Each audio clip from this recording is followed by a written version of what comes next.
Project manufacturing may be confused with other manufacturing modes, but it is distinctly different. So, which are the top 10 project manufacturing ERP systems in 2024? That's what we have discussed in this video. So, let's dive in. Growing a business requires a holistic approach that extends beyond sales and marketing. This approach needs alignment among people, processes, and technologies. So if you're a business owner, operations, or finance leader looking to learn growth strategies from your peers and competitors, you're tuned into the right podcast. Welcome to the WBS Podcast, where scalable growth using business systems is our number one priority. Now, here is your host, Sam Gupta. Hello everyone, my name is Sam Gupta. I am principal at Elevate IQ. Elevate IQ is the independent ERP and digital transformation consulting firm. We help our clients with digital transformation strategy, enterprise technology selection, change management, and implementation. On that note, let's go back to today's topic, which is going to be top 10 project manufacturing ERP systems in 2024. Before we look at the list, let's define what project manufacturing is and how it compares with any other manufacturing modes. In general, the way project manufacturing works is it is going to have very project-centric structure. In general, this is not going to be as deep in manufacturing compared to your engineer to order, which might also have project-centric structures. So for the most part, the project manufacturing is going to have very WBS-centric workflows where the operational capabilities of the project are going to be equally important as your manufacturing-centric capabilities. In general, these companies don't have as comprehensive or as rich manufacturing. They don't have as rich BOMs that you are going to find with your engineer to order manufacturing. They might not have the engineering collaboration, etc. Their sales process is going to be far thicker the way you would have with your engineer to order, but then the sales process might not overlap with your engineering centric processes. Engineers may not be involved in those processes. They might have slightly more field surveys or site visit or the discovery process that they might be following as part of their project manufacturing processes. The industries that are going to be relevant from the project manufacturing perspective is architecture, engineering. It could be sign manufacturing, environmental consulting. Sometimes they are going to have the manufacturing workflows, the event management, the lighting industry. All of those industries are going to follow the project manufacturing centric workflows. The criteria that we use to compile this list: the product share, the acquisition strategy focused on your project manufacturing, product roadmap, community, ecosystem, win rate, as well as technology strategy. So these are some of the variables that we look for when we compile this list. So now let's look at the list.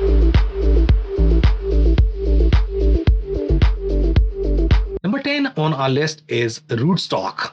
And Rootstock is an SMB product built on top of your Salesforce platform. It has all of those capabilities. It is especially rich in those project manufacturing capabilities. It is going to have far tighter alignment with the Salesforce products. So, and most of these companies are going to be very thick overall in their sales processes. Sometimes they might use CPQ or the field service module as part of the process. And that's why Rootstock is a fit for the project-centric manufacturing. Also, in general, when you look at these companies, the way their processes are designed, they are going to have the graphic design component or the designers that are going to be involved in this process. And in general, they don't like ERP-centric products. So it might be a much heavier lift if they have to use very legacy technologies or legacy product, but they are very comfortable with products such as your Salesforce. So this could be a great experience for them, especially if you're going to have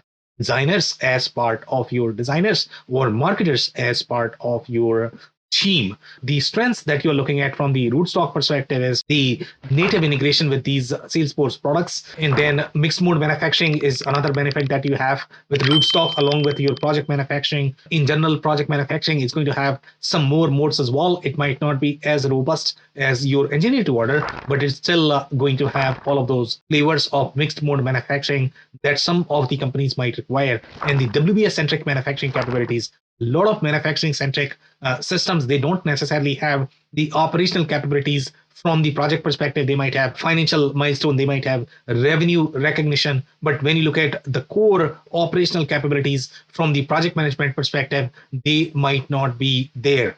Now, there are some other ERP systems that might be slightly more PSA centric, which is your professional services automation. In general, the way these systems differ is they are going to identify each of the resources and they are going to use those resources as part of your scheduling workflows. In general, with your manufacturing systems, you are going to be scheduling a group of resource. You don't have to identify that individual resource because that increases the amount of effort that you have to invest in configuring these projects. So in general, manufacturing companies don't like to identify each specific resources. They are dealing at the group level. PSA goes at the resource level, but these companies are going to be somewhere in between. So that's why you require very different capabilities, and that's where your WBS centric capabilities are going to be super handy. The limitations that you're going to run into with rootstock is the finance and accounting layers. They are not as comprehensive as or detailed as you're going to find with other products, and then it is going to rely on many different add-ons coming from third party. So that could be another limitation with rootstock. And then the ecosystem in the install base is not as much as the other products on this list. So that's another limitation that we have. So that's number 10.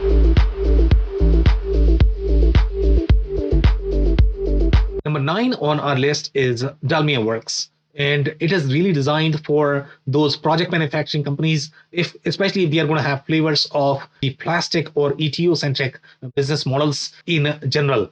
The strengths with IQMS product is this is going to be best for project manufacturing companies that are going to be on SolidWorks, but the whole WBS-centric workflows are not going to be as friendly for companies when you are going to be in, let's say, the architecture space or engineering space. Even though you might be manufacturing, but the experience might not be as friendly, as relatable as you are going to find with some of the other products such as your Microsoft FNO or Rootstock. The last mile capabilities that you will find with Dalmia Works, especially with manufacturing, it is going to have a lot more integration, the capability, the compliance in for those industries, but the experience may not be as good. So the other limitations that we have with Dalmia Works is very similar to any other focused system that is going to be your limited focus. So if you have very diverse business model and you are trying to host all of those companies in one database, then you might run into limitations. The ecosystem is going to be limited as well. It's probably not the best fit to be used for the holding companies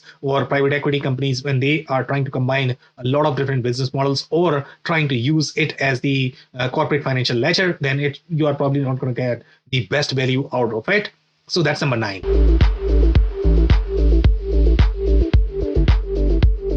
Number 8 on our list is Acumatica. Acumatica is the SMB product. The way the capabilities are structured inside Acumatica is it has the project manufacturing capabilities, but the project manufacturing capabilities are not going to be as rich for your WBS-centric workflows, even though they have some of these steps and tasks, but they are not as robust as the capabilities that are really designed for those project manufacturing capabilities. It also has launched a PSA-centric module, but that PSA-centric module is going to have layers that are going to be relevant for PSA companies that is not going to be as relatable for your project manufacturing centric industries. But overall, the way Acumatica is designed, it has a lot more layers that is going to be relevant for your project manufacturing companies, especially when you look at the mixed mode manufacturing, or if you look at the configure to order processes. All of these could be relevant for project manufacturing companies as well, and you need all of these capabilities as part of the same product. The strength with Acumatica is the financial layer. The financial milestones that you will require with Acumatica are going to be there, and the CRM as well as the estimation process. It has very rich module for that, so that's going to be a strength. And then the diverse capabilities are going to be there in accommodating many different business models. The limitations that you're looking at from the Acumatica perspective is it's not designed for those global workloads, and the manufacturing capabilities are probably going to be limited. But for project manufacturing, you probably don't require as robust or comprehensive manufacturing capabilities. So that's why Acumatica might be okay in these verticals, and you will require a lot more add-ons in general for project manufacturing. So that's number 8.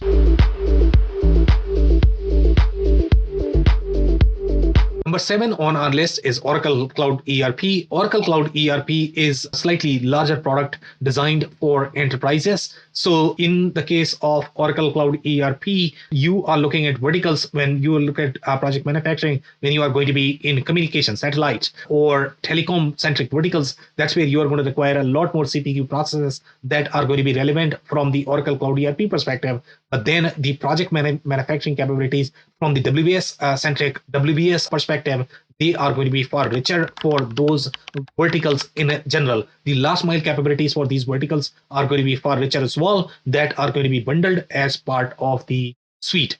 So the strengths that we are looking at from the Oracle Cloud ERP perspective is proven for very large workloads. So when you are going to be in that Fortune 500, Fortune 1000 workloads, that's when your Oracle Cloud ERP is proven. The ecosystem is going to be prevalent as well in many different countries, many different locations. So if you're looking for consulting base that is available in many countries, Oracle Cloud ERP could be a great product. The limitations that you are looking at from the Oracle Cloud ERP perspective is the last mile capabilities for the project manufacturing, especially if you're looking for those suite-centric capabilities, they are going to be slightly limiting with Oracle Cloud ERP, and they will require a lot more consulting configuration effort compared to other specialized products. Not necessarily a manufacturing solution. So Oracle Cloud ERP's focus is slightly more into service-centric spaces. So if those service-centric spaces are going to have the manufacturing flavors again in those verticals such as your telco, communication, etc., then Oracle Cloud ERP could be a great product. But for the most part, it is not necessarily a pure play manufacturing solution. In general, the project manufacturing companies are going to be at the intersection of construction manufacturing, or it is going to be slightly more event management as well as manufacturing. For those verticals, Oracle Cloud ERP is a great fit, but it is not necessarily a SMB solution. So that's probably going to be a final limitation. So that's number 7.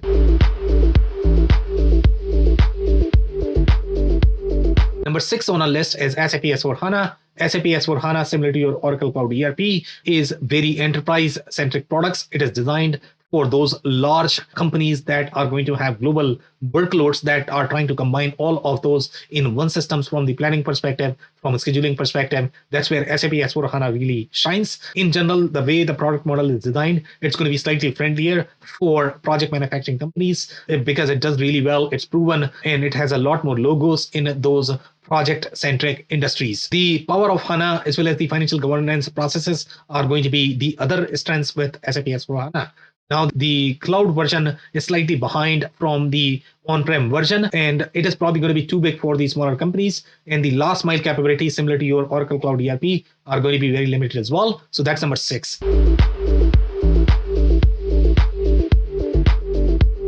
Number 5 on our list is Infor Cloud Suite LN, and LN is going to overcome the limitations that you are going to have with slightly smaller manufacturing products. For example, let's say if you compare this with Acumatica or Infor CSI, those limitations are not going to be there with your Infor Cloud Suite LN. It supports slightly more complex WBS-centric workflows for project manufacturing. The other strength that you're looking at from the Infor Cloud Suite LN perspective is it can support global operations. So if you have global workloads, then your Infor Cloud Suite LN is probably going to be a great fit. Overall, from the manufacturing models perspective, it is probably one of the most comprehensive discrete product. So for that, Infor Cloud Suite LN is going to be a great fit. And then best of breed integrations from the manufacturing perspective, they are bundled as part of your suite. So that's a huge advantage for Infor Cloud Suite LN. Now, the limitations that you're going to run into are going to be very similar to any other Infor products or the focus products. The technology is slightly clunky. The experience is not going to be as good as your cloud native products, as well as the ecosystem is probably going to be weak. So those are some of the limitations. So that's number 5.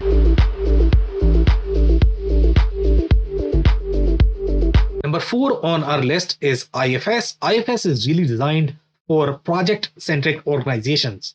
It has one of the richest capabilities from the project manufacturing perspective. It is also going to have very deep capabilities from the field service as well as from EAM perspective. So when you are looking at very large project programs for all of those capabilities, IFS is a great fit in general. The strength that you're looking at when you are looking at the costing scenarios of these large project programs, when you want to track them at the consolidated level, when you are going to have very, very, very complex hierarchy of projects, That's where IFS really shines. The limitations that you're going to run into with IFS are going to be very similar to any other focused products. That's going to be it's not as diversified as some of the other vanilla products. The ecosystem is going to be limited. All. So that's number 4.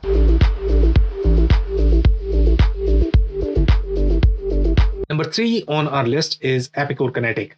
Compared to your Enforce CSI, Epicor Kinetic is designed for SMB-centric verticals in the formal manufacturing processes for project manufacturing, and it is also going to have support for complex inventory needs in some verticals that is going to be really relevant. And in general, it has slightly richer support for those WBS-centric processes compared to other manufacturing products. So that's why Epicor Kinetic is a great fit there. The other final strength for Epicor Kinetic is going to be most of the project manufacturing companies are probably going to transition from your Microsoft project. So that's where the Microsoft look and feel is going to be super handy as well. The limitations that we have with Epicor Kinetic are going to be very similar to any other focused products. The financial layers that we have with Epicor Kinetic are not as detailed as with slightly larger products. And then the field service experience is not going to be as embedded. Quality experience is not going to be as embedded. The ecosystem and marketplace are probably going to be on a weaker side. So that's number 3.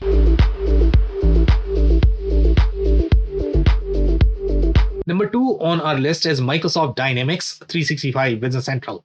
Microsoft Dynamics 365 Business Central has one of the richest support for project manufacturing centric companies because it is modeled, the data model, the process model is modeled after Microsoft Project, which was one of the richest project management platform. In general, the companies that are transitioning from your Microsoft project, they will find Microsoft Dynamics 365 Business Central to be relatable. Also, it does not have all of those complex layers of manufacturing that you are going to find with those manufacturing centric products. And typically that is not a need for project centric companies. Also, you are going to have a lot more workflows and the approval process that are going to be slightly more operational in nature. That is not going to be supported by the companies that are going to be just they are going to have the project manufacturing functionality, but that is limited only to your financial processes. Then your operational approval governance processes, typically Microsoft Dynamics 365 Business Central is going to be a superior fit there. So the strengths with your BC product is it is designed for those global companies, strong support for your WBS centric processes, and marketplace and ecosystem is going to be far friendlier as well. The limitations that you're going to run into with the BC product is it is not necessarily designed for those publicly traded companies, even though for SMBs it might be okay, but it is not going to have as deep financial traceability or SOX compliance built. It might be built, but it might not be as relatable as products such as your SAP S4. The ecosystem has very technical focus as well as limited business consulting expertise. So that's where we see a lot more implementation challenges with in the Microsoft ecosystem or with the BC product. So you might want to hire a consulting firm that can help you from the business consulting perspective so that the technical companies are not necessarily overcommitting with their implementation effort. And then the other limitations that we have with BC is Microsoft does not necessarily have direct support for their smaller partners, and typically it's not going to have as controlled implementation. So those are some of the limitations, and that's number 2.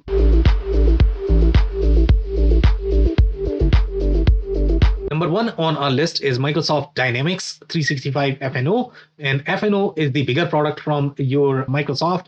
It is not going to have all of those limitations that your BC product is going to have. It's not going to require as many add-ons. Overall, from the manufacturing perspective, it will be able to support a lot more different manufacturing models comprehensively that you might not have with the Business Central. So for the project manufacturing organizations in general, they are not going to be as deep in their manufacturing capabilities. But let's say if you are trying to accommodate a lot of different business models as part of your corporate umbrella, and you are looking for a diverse solution that can support many different business models across the globe, that's where your FNO product could be a great fit. The strengths that we have from the FNO perspective is the core ERP capabilities are going to be far richer. The best of breed products, CRM as well as field service, and both of them are going to be equally relevant for project manufacturing organizations, and they are integrated at the database level. The ecosystem and marketplace, you will find a lot of options. So that's a huge strength for FNO product.